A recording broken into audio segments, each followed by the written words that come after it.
मैं Sangeeta Dhupia, lecturer interior decoration, government women's polytechnic college Udaipur.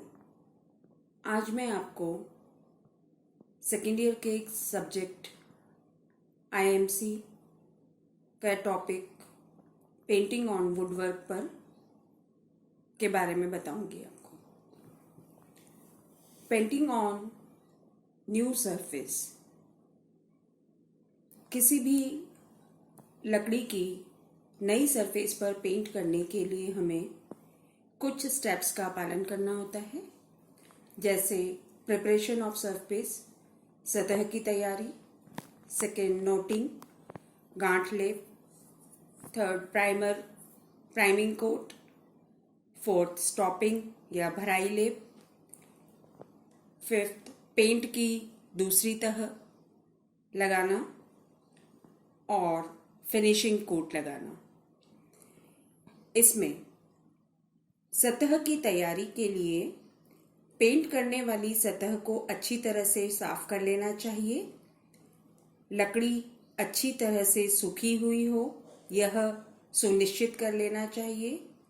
फिर बारीक सैंडपेपर से सतह को रगड़कर स्मूथ करना चाहिए व यह ध्यान रखना चाहिए कि सतह पर पेंट करने से पहले कोई भी तेल, ग्रीस आदि के धब्बे ना हो।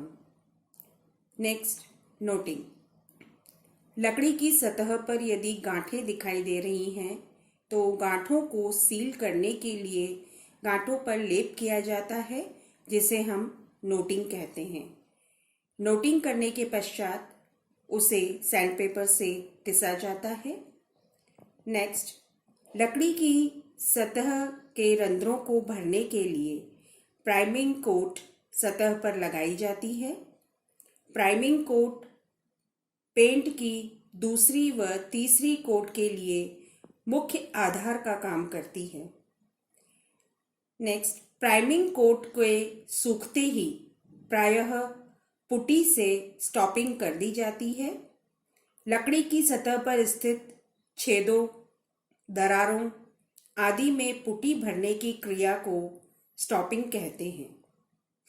पुट्टी भरने से पहले प्राइमिंग कोट को सैंडपेपर से रगड़ा जाता है, फिर पुट्टी लगाई जाती है व पुट्टी लगाने के पश्चात पुनः सैंडपेपर से उसे रगड़ा जाता है।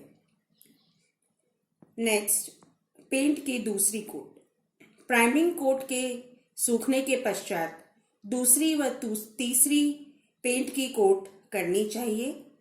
हर कोट के सूखने के पश्चात ही नेक्स्ट कोट को लगाना चाहिए। फिनिशिंग कोट लगाने से पहले 2 या 3 कोट सतह की आवश्यकता अनुसार पेंट की लगानी चाहिए। Next, finishing coat. पेंट की जो अंतिम कोट लगाई जाती है वह पेंट की फिनिशिंग कोट कहलाती है।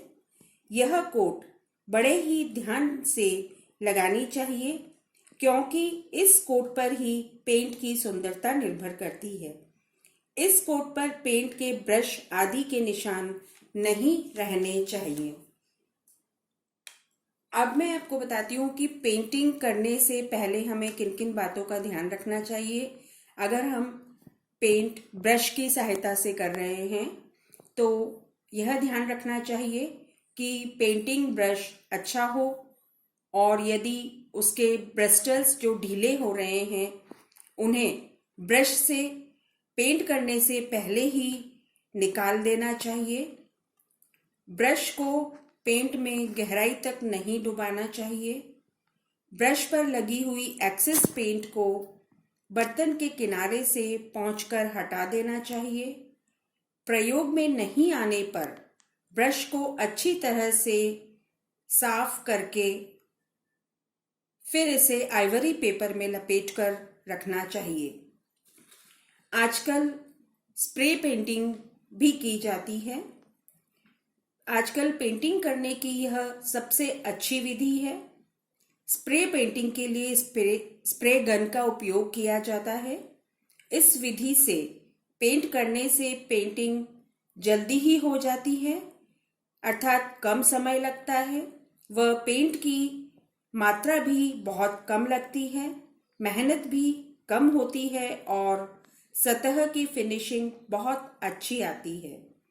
स्प्रे पेंट करते समय यह ध्यान रखना चाहिए कि स्प्रे सतह के लंबवत पड़े और स्प्रे गन सतह से हर जगह समान दूरी पर रहनी चाहिए।